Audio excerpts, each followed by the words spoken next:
que a Leila dispensa... Vou só colocar aqui, Glória. Eu sei que a Leila dispensa apresentações, mas eu vou falar um pouquinho sobre ela e também fazer uma pequena introdução sobre o livro Vivos na Memória. Bom, Leila faz parte do panteão dos grandes críticos literários do Brasil e é também uma importante personagem na história das letras de nosso país. Leila é doutora em Língua e Literatura Francesa e professora emérita da Faculdade de Filosofia, Letras e Ciências Humanas da USP. Coordenou o Núcleo de Pesquisa Brasil-França do Instituto de Estudos Avançados da USP, de 88 a 2010, e é autora de vários livros, entre eles Altas Literaturas e Mutações da Literatura no Século XXI. Recebeu alguns prêmios internacionais e no Brasil recebeu o Prêmio Jabuti em 1993 na categoria Estudos Literários Ensaio. Em 2002, o Prêmio Alejandro José Cabaça, da União Brasileira de Escritores. Em 2013, foi agraciada com o Prêmio Fundação Bunge na categoria Vida e Obra. E ela vai falar hoje sobre o seu último livro lançado neste ano, Vivos na Memória, no qual ela escreve sobre grandes figuras das letras e das artes com as quais teve a sorte de conviver e que continuam vivas, não só em sua memória, mas também na memória coletiva. E de maneira muito afetuosa, que ora nos emociona e ora nos faz rir, Leila fala do convívio e situações inusitadas com intelectuais e escritores que, assim como ela, são de grande importância para a cultura brasileira e mundial. E nessa singela reverência ao convívio, ao diálogo e ao intercâmbio de ideias, Leila nos conduz por aventuras intelectuais, mas também por aspectos mais mundanos de figuras como Samson Flexor, Décio de Almeida Prado, Antônio Cândido, Roland Barthes, Haroldo de Campos, Cortázar, Leminski, Saramago, Derrida, Lévi-Strauss, entre muitos outros, por um ângulo bastante original e inusitado. E são muitas histórias interessantes que atravessam mais de 50 anos. E cada pequeno momento afetivo recordado no livro nos faz relembrar da importância da cultura e das ideias para a sociedade. E a Leila, no livro, ela se coloca como uma coadjuvante das histórias, né? Deixando o protagonismo com os seus convidados. Mas a gente sabe que ela é tão interessante e importante nessas histórias e na história da literatura quanto eles. Então, para começar, vou fazer uma pergunta, só para a gente dar aquela deixa para o começo. É que esse livro, né, está aqui do lado, nossa, eu me senti muito próxima desses semideuses que eu considero ainda, mas assim, de conseguir conhecê-los um pouco mais no seu cotidiano, na sua vida real, nas entrelinhas da vida, é muito interessante, nos faz nos sentir mais próximos deles.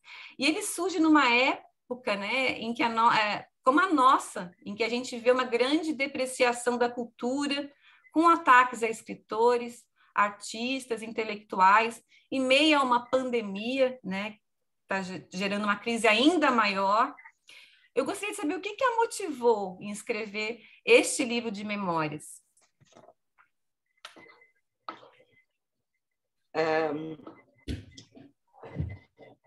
O que me motivou foi o luto, a tristeza, mas depois não foi triste escrever. Eu não escrevi o livro no espírito de luto, mas de celebração da vida das pessoas. Foi porque, como a maioria, não todos, mas a maioria desses grandes que eu conheci eram mais velhos do que eu. Então, à medida que eles foram morrendo, o que é natural no ciclo da existência, eu ficava me lembrando deles e pensando, algum dia eu preciso escrever alguma coisa sobre fulano, sobre outro. E aí eu comecei a escrever em 2018, foi antes da pandemia. Mas depois da pandemia favoreceu, porque fiquei 2020 em casa o tempo todo, absolutamente confinada e tudo, então fui 19, 20, fui escrevendo, né? E então o que me motivou foi, como eu digo na introdução, foi uma homenagem a eles, né? E que eles não morreram, estão vivos na memória, né? E uns versos lindos que eu podia ter citado no meu livro, que eu não cito, eu cito uma epígrafe do Pessoa, que também é muito bonita, mas são do Drummond, que vocês, como trabalham sobre memória, devem conhecer o poema Memória do Drummond, que é um dos pequenos, de Claro Enigma, mas que é lindo, né? Que termina essas coisas findas, muito mais que lindas, essas ficarão. Não é? Então, eram coisas findas, muito mais que lindas. E quando elas são escritas, mesmo que seja sem a pretensão de que fique para o mundo, para um grupo de pessoas, fica. Né? Porque se não fosse a memória registrada, a gente nem saberia dos filósofos gregos e de toda a literatura universal de séculos, né? E a escrita ainda é um meio de fixar, melhor meio de fixar a memória, não é? Então, foi isso que me motivou. A professora Leila, quando eu a contactei, ela falou: vocês vão me fazendo perguntas e eu vou respondendo para não ficar falando sozinha. Então, fiquem à vontade, quem quiser fazer pergunta no chat, que a gente, ou fazer aqui, levantar a mão e fazer, a gente está no grupo pequeno, então não tem problema, mas eu vou fazendo perguntas para ela e fiquem à vontade para fazer também, tá, pessoal? Então, vou continuar com as perguntas aqui. Bom, a professora é uma privilegiada, né, por ter conhecido tanta gente aí criativa, inteligente e talentosa. Como é que foi a escolha dessas pessoas para escrever essas histórias? Porque, como está escrito ali na introdução, não são histórias só da sua memória, mas que também fazem parte da memória coletiva, né? Em primeiro lugar, eu vivi esses anos que foram privilegiados, principalmente na França, que era o país com o qual eu estava em contato, privilegiados em termos de grandes intelectuais e escritores. Né? Foi uma época muito, muito ativa e muito influente da França, que agora não tem nem um décimo mais da influência que tinha naquele momento.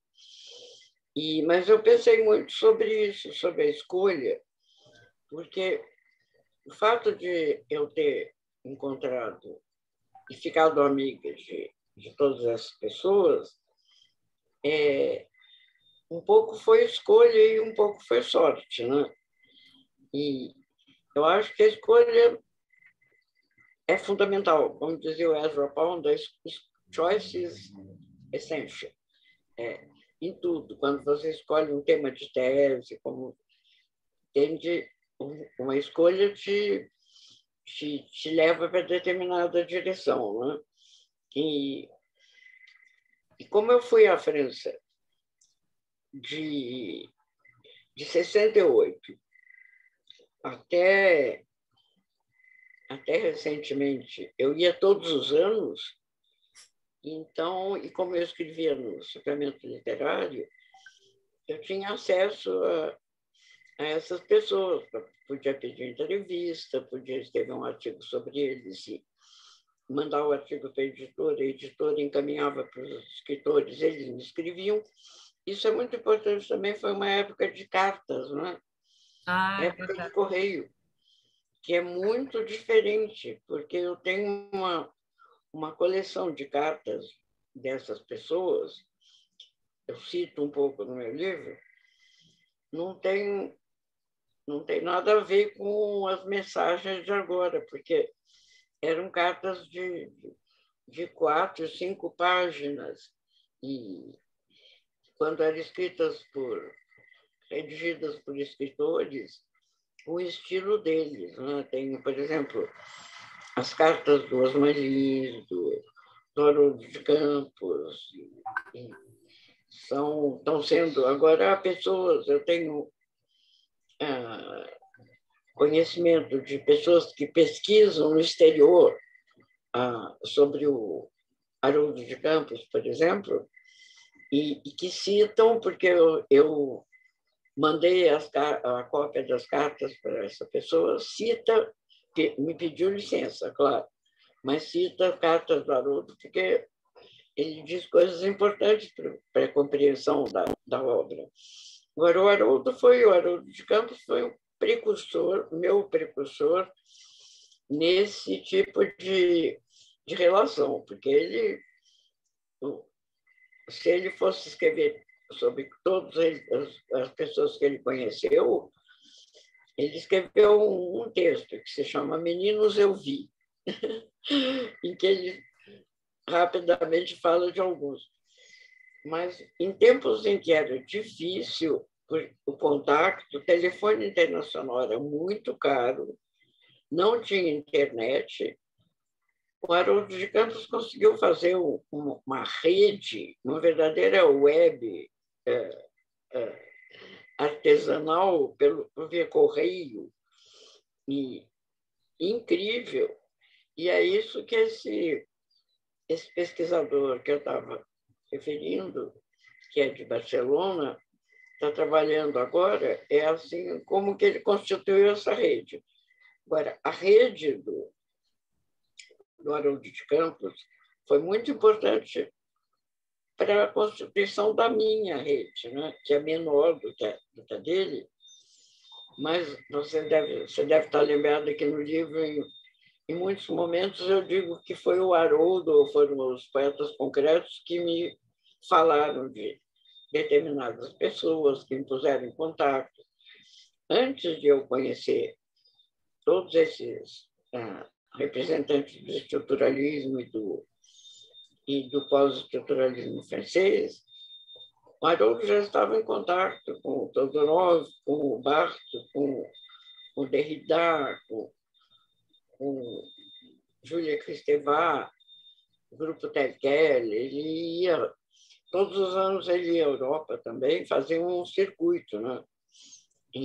Para rever a Alemanha. E esse pesquisador de Barcelona, que se chama Marcos Hidalgo, ele fez uma apresentação outro dia num grupo de trabalho da Ampol, e ele mostrou mapas impressionantes, mapa mundi, e quais foram os escritores, os intelectuais que o Haroldo de Campos contactou em cada lugar.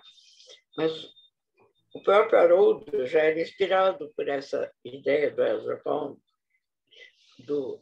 da escolha, né? Porque a palavra que os poetas concretos mais pronunciavam, Augusto continua pronunciando, é radical. Quer dizer, eu me lembro que o Haroldo, às vezes, eu ria muito, porque ele tinha muito senso de humor, eu ria muito com ele, porque falavam de um escritor para ele, mas que não era do tipo que entrava no paideuma, naquele conjunto de nomes tutelares dele, né, e nos princípios. Então, ele lia tudo, mas ele falava assim, fulano é muito interessante, mas não me interessa.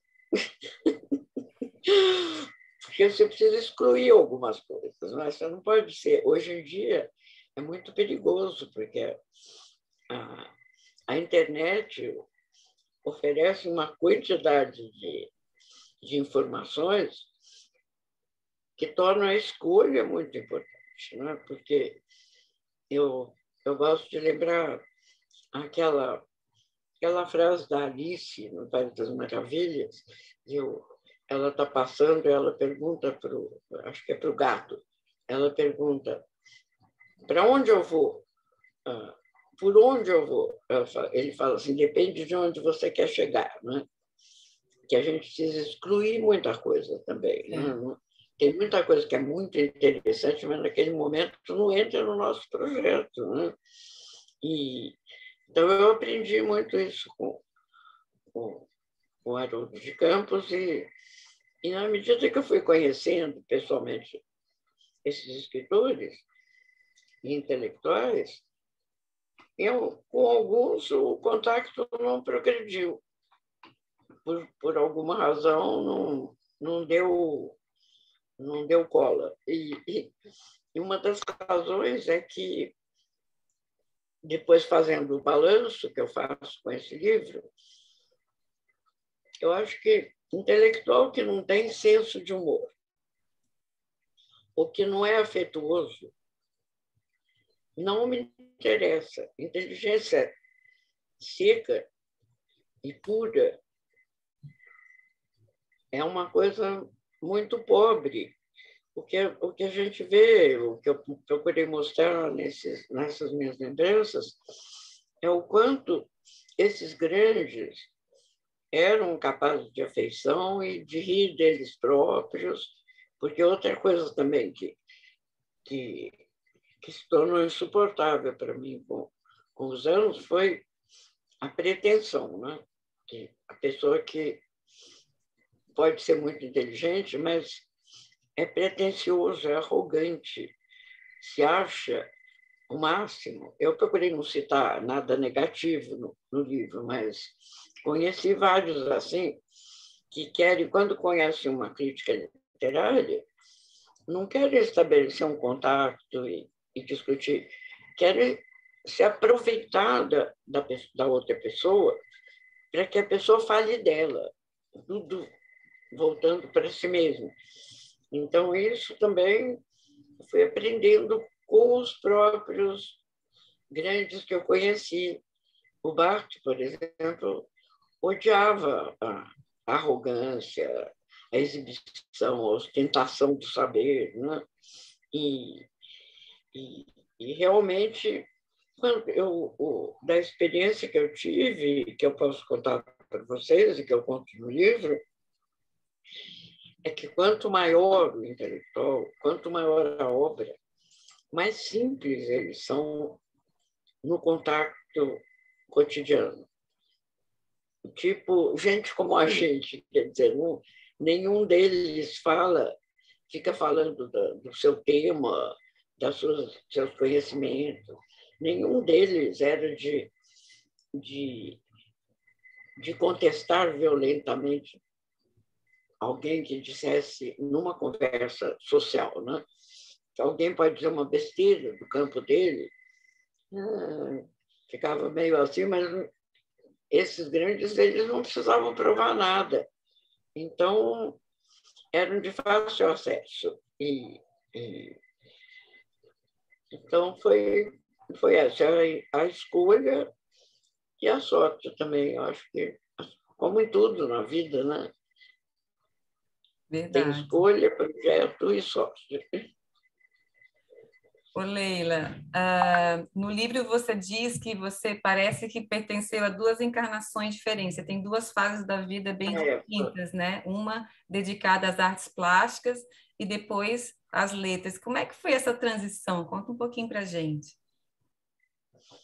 Então, essa primeira encarnação é até 23 anos, então está muito longínqua, né? É como se fosse uma outra pessoa. E foi naquele tempo dos anos dourados, dos anos 50, aqui no Brasil, e principalmente em São Paulo, com o quarto centenário, tudo aquilo que eu vivi na minha adolescência e juventude. Né? E a passagem foi natural, porque eu queria entrar na Escola de Belas Artes e, como eu conto, os meus pais, até que eles eram clarividentes, eles disseram que era difícil eu me profissionalizar sendo com diploma de Belas Artes, o que é duvidoso, porque há artistas que ficam muito ricos no, no, no ramo, né? Mas eles prezavam muito a cultura. Então, eles disseram, como você também gosta de literatura, vai fazer letras, porque assim você fica professor. E aí já entra assim, um certo preconceito daquela geração dos meus pais, que professor era a única profissão que uma mulher honesta podia ter, né? Então, mas como eu gostava, eu fui para letras e assim que eu terminei o curso de letras, eu me casei com um dos meus professores de letras, de literatura portuguesa, o Moção Moisés, e comecei a escrever no Suplemento Literário do Estado de São Paulo, que foi um marco da cultura paulista e brasileira do século XX, né? Com todos os grandes nomes da literatura e das artes brasileiras. E aí, como eu tinha sido formada como artista abstrata, geométrica, eu tinha aquele gosto construtivista que eu passei pela leitura literária, escolhendo o Novo Romance Francês, que é muito construído, muito relacionado, interrelacionado, relacionado como uma obra plástica. E aí, como eu me casei e logo tive minhas duas filhas, aí entrei no banal cotidiano. Com criança pequena e tudo, era muito mais fácil escrever do que pintar, porque eu fazia pintura a óleo. Pintura a óleo exige um ateliê e faz muita sujeira.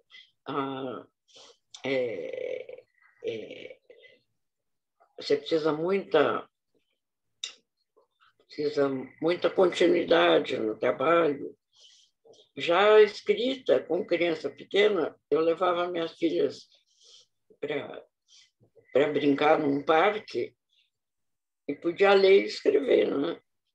E teve até uma das minhas teses, a primeira tese, a tese de doutorado, eu escrevi no Parque Ibirapuera, em Boa Parte, que tinha aquelas mesas do parque, com as minhas filhas brincando, no clube que a gente frequentava. Acho que eu fui a única pessoa que escreveu tese na beira de uma piscina, e na beira da piscina infantil, as meninas brincando, e eu ali, Lautréamont, aquelas coisas, um monte de livros. E então foi essa passagem foi assim, foi um pouco por circunstância que eu fui muito bem acolhida no suplemento pelo Décio de Almeida Prado, mas eu não tinha a intenção de fazer carreira universitária. Eu não queria, não é que eu não quisesse, eu não pensava em ser professora. Eu queria ficar como crítica literária de jornal, assim, estava muito bom. Mas aí foram aparecendo as propostas, o que foi muito bom, porque depois eu me separei do meu marido e, como eu conto no livro, tudo isso está lá no livro, que o Antônio Cândido me propôs ir para a França, e aí começou essa aventura de encontrar todas essas pessoas que eu guardo vivos na memória, né? Professora, o Fábio coloca aqui que se de um lado esses contatos antes da internet eram mais difíceis, eles seriam mais degustados, porque tudo que é mais difícil da gente conseguir, a gente meio que, né, idolatra mais e tal. O que a senhora acha? É completamente diferente, não é? eu me espanto de como que a gente conseguia, naquela época, marcar os encontros, tudo por telefone, quando estavam na mesma cidade, né? Ou por carta, e, e dava certo, mas as pessoas tinham muito mais disponibilidade para se encontrar em Paris, num café, em, em algum lugar, bater um papo, etc. A vida agora é muito mais corrida e claro que não é a mesma coisa, mas ainda bem que tem internet, estou conversando com vocês, né? É verdade. Tudo tem os seus dois lados, né? Pois é.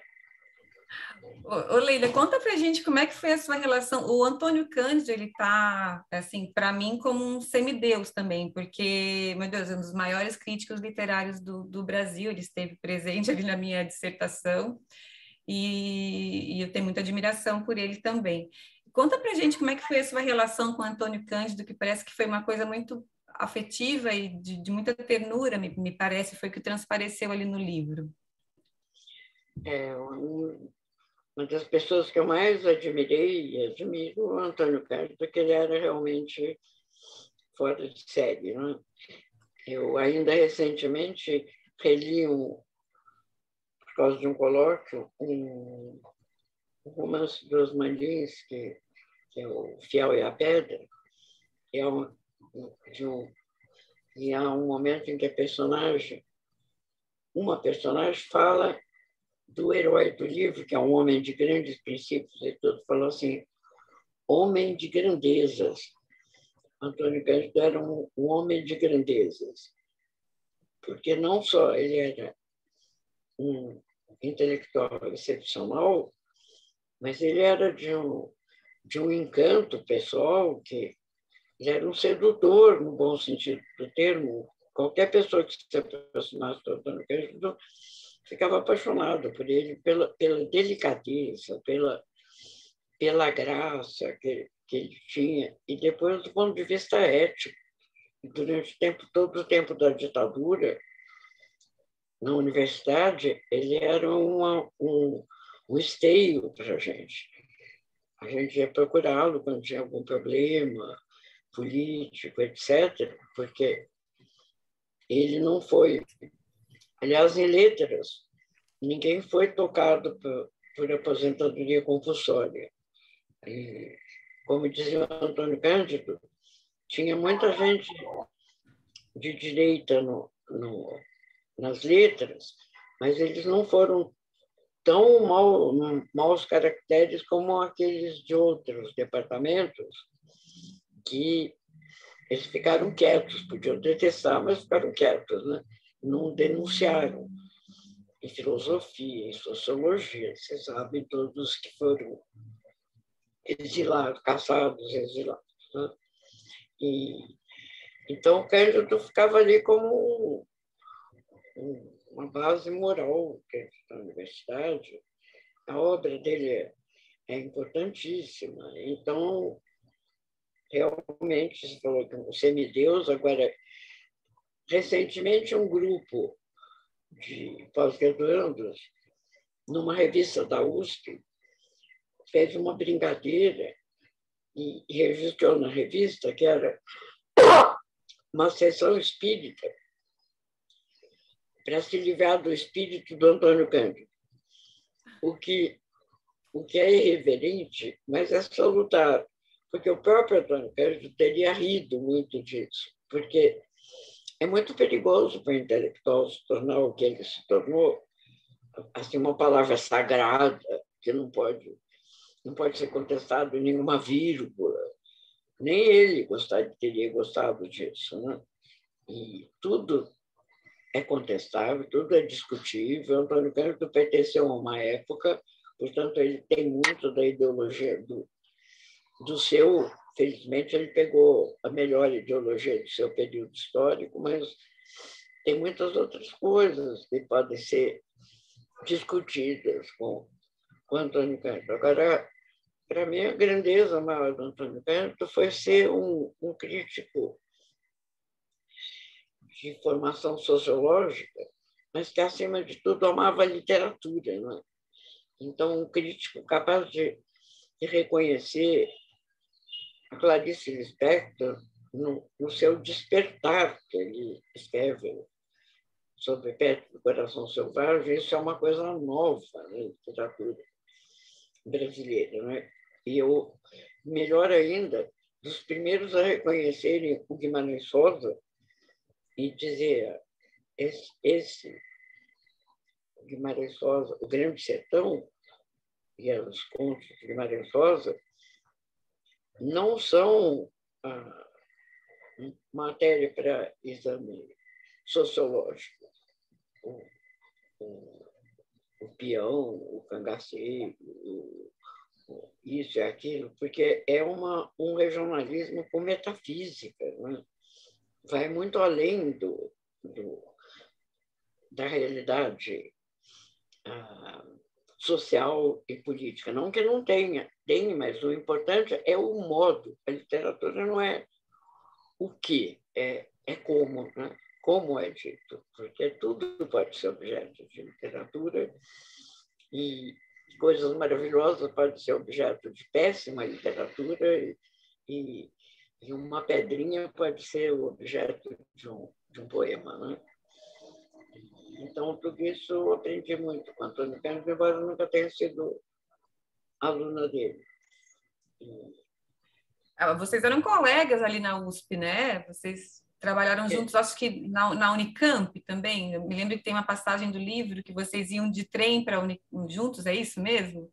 Então, isso é curioso, porque na Universidade de São Paulo, naqueles anos todos em que eu lecionei, Antônio Cândido era o Deus absoluto e bibliografia sem Antônio Cândido, dizem que até agora, que os concursos da USP, a bibliografia tem de começar pelo Antônio Cândido.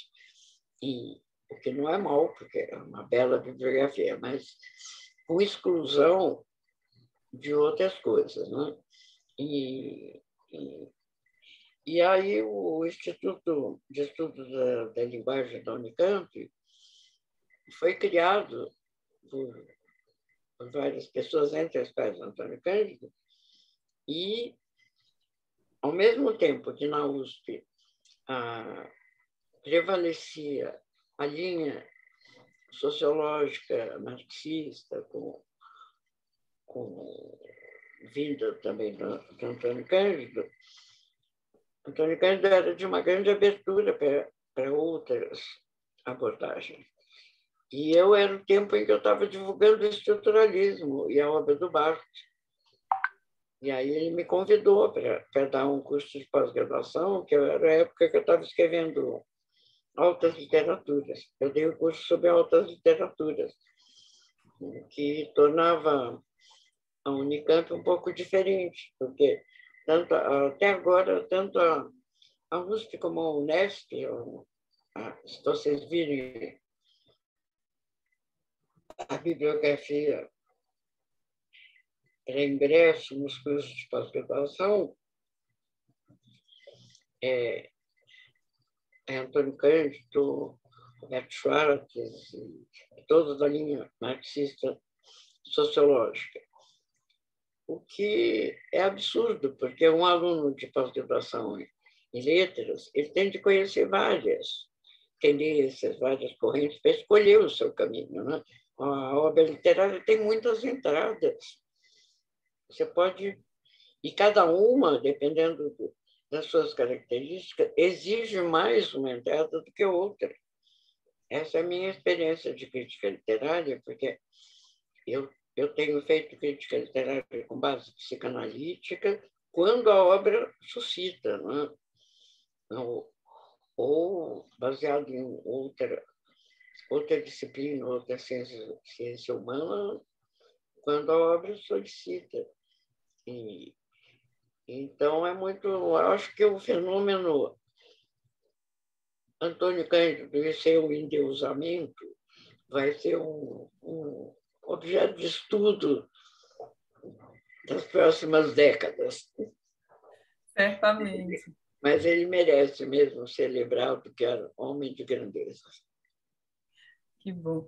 Ô, Leila, e além da gente conhecer um pouco mais desses personagens, dessas personalidades aí intelectuais e também escritores, as suas histórias nos fazem viajar no tempo e no espaço, né? A gente volta lá para São Paulo dos anos 50, da inauguração do MASP, das primeiras bienais. Você tem saudade dessa época? Quando nenhum de vocês tinha nascido ainda. Às vezes a gente tem saudade daquilo que a gente não viveu. Eu gosto muito de ler sobre essa época, assim, as Claro. livrarias no centro de São Paulo.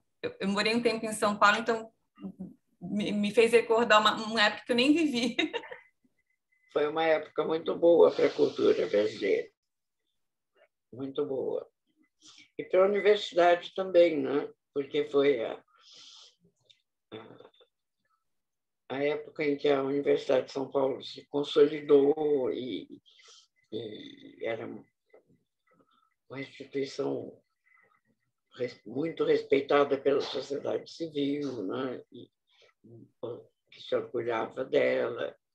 E também foi uma época, isso falando dos anos até a pandemia, e, portanto, em largo espectro, eu tive o privilégio de ser uma universitária no tempo das viagens, né? Que eu tenho um colega um pouco mais novo do que eu, ele diz assim, até o doutoramento, ele dizia naquele tempo, até o doutoramento a gente abre os compêndios, depois do doutoramento a gente abre o Atlas, porque os universitários, na tradição que vem desde a Idade Média, de viagens, né? A gente viajava muito. Agora acabou isso e não vai voltar, porque foi analisado com relação à pandemia, que era muito absurdo aquilo. Os congressos com milhares de participantes de todas as partes do mundo, cruzando o céu de avião, poluindo horrivelmente, né, com as suas viagens, às vezes para fazer uma pequena comunicação. Então, não que isso vai acabar, mas diminuir muito, né? E, na verdade, a experiência que eu tenho na vida acadêmica é que os pequenos colóquios, pequenas conversas como as que nós estamos tendo, dão mais frutos do que os grandes congressos com milhares de participantes aos quais as pessoas frequentavam, só para pôr no currículo depois, né? Que foi e que publicou num anal enorme que ninguém nunca leu. Atualmente, eu acho que isso foi bom, lado menos ruim, para não dizer que foi o lado bom da pandemia, que não tem lado bom, mas foi o reconhecimento pelos universitários do bom uso da internet. Né? Eu acho que a aula presencial ainda é uma coisa substituível, mas, ao mesmo tempo, os contactos podem muito bem ser feitos pela internet. Né? E eu viajei muito, eu ia muito mais para a Europa, não fui muito mais para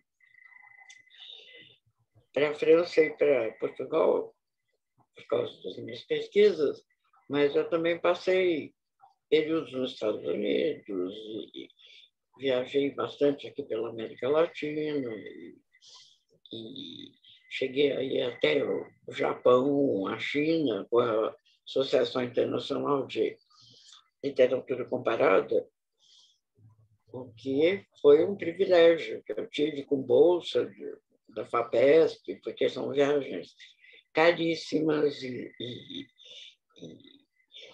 que eu nunca teria feito por conta própria, com o meu salário. Né?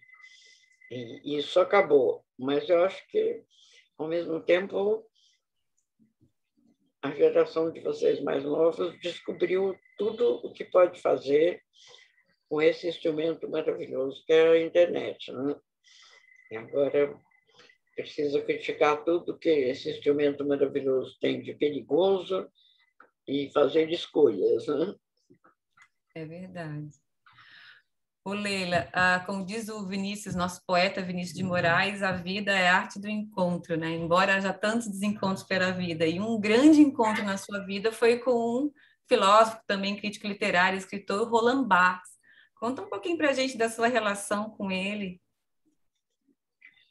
Olha, isso ele já tem sido muito perguntado, né? Em geral, nas entrevistas, eles querem saber como era o Barthes. Isso. O Barthes tinha muitas semelhanças com Antônio Cândido, em alguns aspectos, que era a cordialidade, a delicadeza, o encanto da conversa com ele e tudo, e a disponibilidade. Então, mas eu já tinha escrito sobre ele, né? Porque isso também é bom dizer que eu não cheguei assim a esses grandes, a maioria eu não cheguei. Hoje cheguei recomendada pelo Haroldo de Campos, que me pôs em contato com eles, ou então eu cheguei com texto, porque não é assim chegar num desses grandes, o senhor é maravilhoso, quero conhecer o senhor, não. Como eu já tinha publicado coisas sobre ele, em 68, graças ao Gilles Lapouge, que conhecia a secretária dele, a secretária me levou a uma aula dele e, no fim da aula, ela me apresentou a ele. E eu estava com a cópia dos artigos do jornal, né? Que eu dei a ele. E aí ele pediu o meu endereço. Além do correio, daquela época que funcionava, na França tinha uma coisa que chamava-se, já ouvi dizer, pneumatique. O pneumatique eram uns ductos que sugavam mensagens, entregavam em forma de telegrama, né? Que eram muito usados. Então, eu tenho os pneumatique ainda, e o Barton me mandou um pneumatique, que chegava no mesmo dia. Aí, dizendo, olhei os textos que a senhora, que eu fui, né, que você me entregou e achei interessante, gostaria de conversar com a senhora. Meu telefone é tal. Aí eu telefonei para ele e marquei o encontro, né? E daí comecei a frequentar os seminários dele e ficamos muito amigos. E foi uma perda que foi muito sofrida para mim. E agora eu penso, essas pessoas, tanto o pintor que foi meu mestre, o Flexor, como o Barthes, morreram com 64 anos. Nossa. Muito, muito cedo, né, para o padrão de hoje. Eu sou 20 anos mais velho do que eles eram quando morreram e já tinha aquela obra. Né? Impressionante isso. Né? São as reflexões da velhice. Olivia, a gente está quase chegando ao final. Eu não Eu posso estou deixar de. vendo aqui a hora.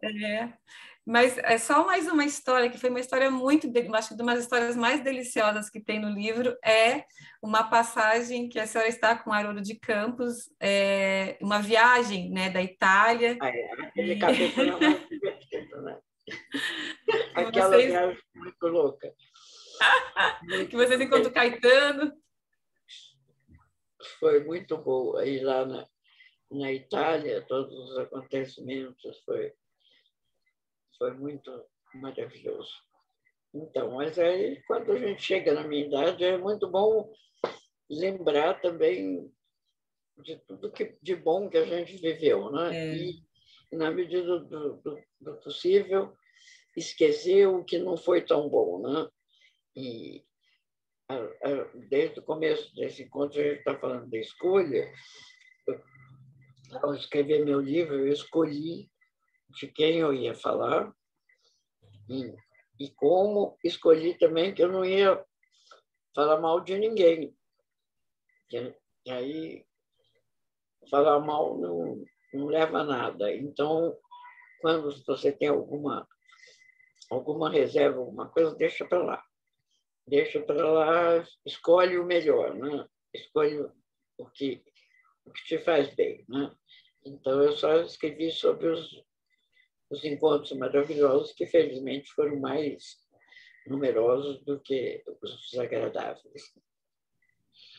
Muito Mas eu bom, Leila. agradeço a vocês o interesse pelo meu livro e desejo muita felicidade para o grupo nesse belo tema da memória. Muito, muito obrigada, Leila. Foi um prazer enorme te receber aqui no nosso grupo e te ouvir contar essas histórias maravilhosas. E estão todas aqui, né, no livro, vivos na memória da Companhia das Letras. Olha, vale a pena. Muito, muito bom. E aí eu abro, então, para os colegas, se alguém quiser fazer alguma pergunta para o professor Mário, professor Fábio. Não, eu só queria reforçar, né, professora, o quanto é mágico as memórias e quanto elas nos trazem essas relações de afeto.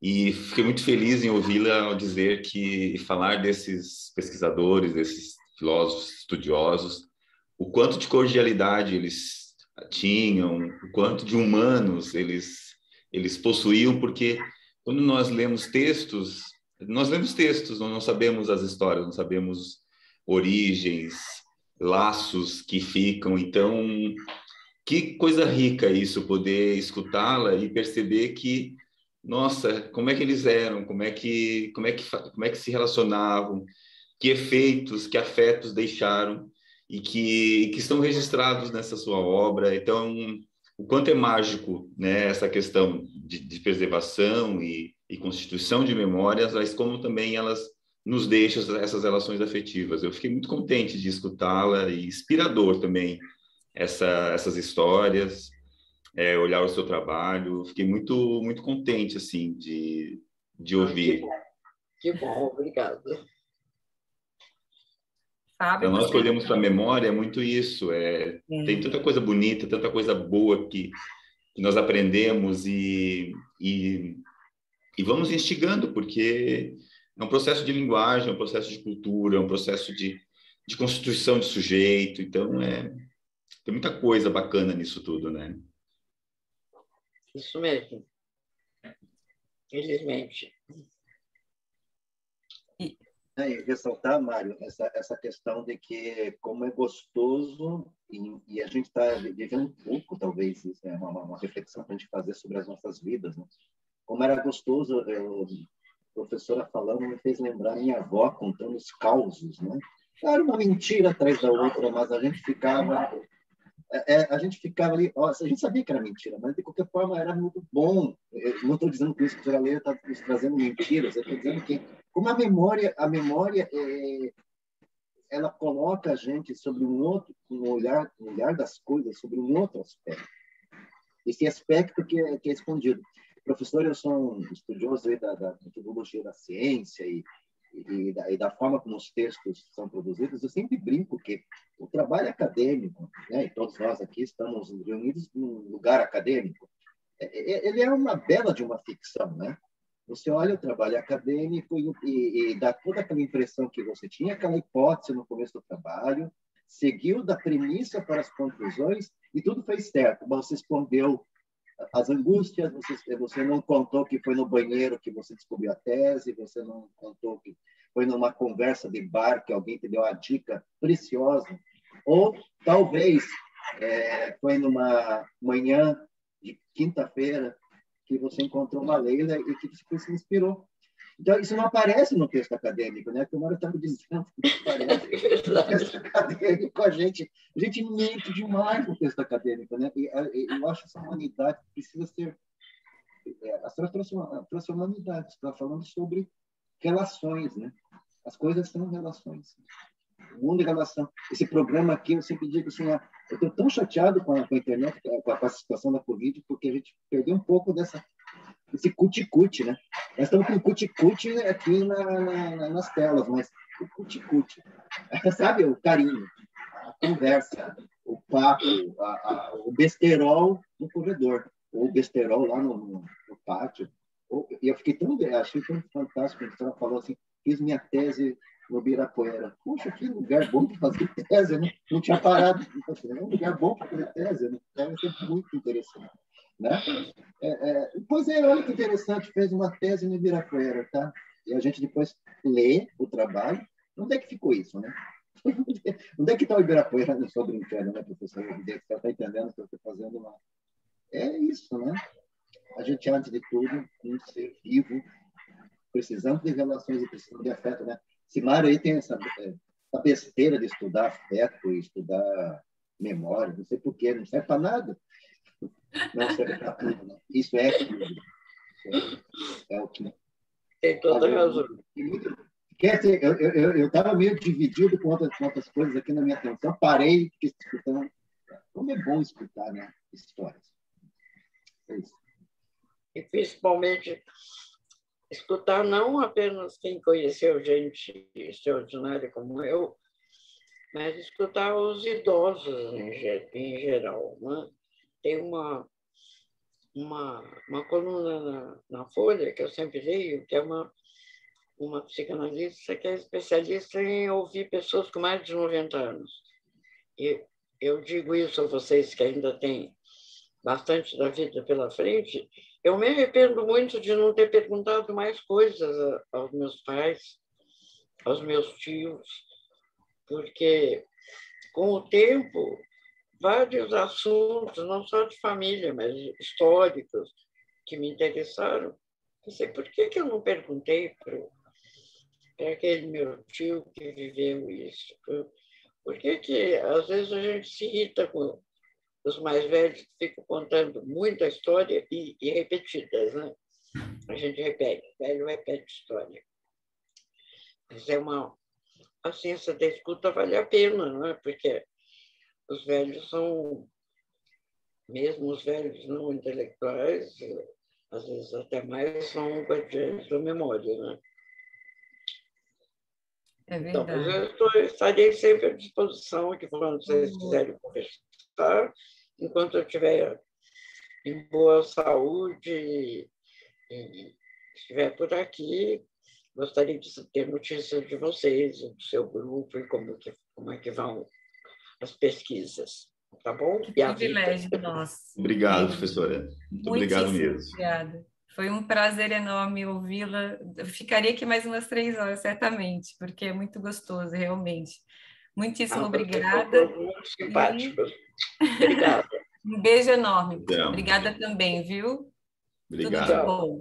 Beijo. Tchau. Obrigada. Obrigada. Amei também. Um abraço.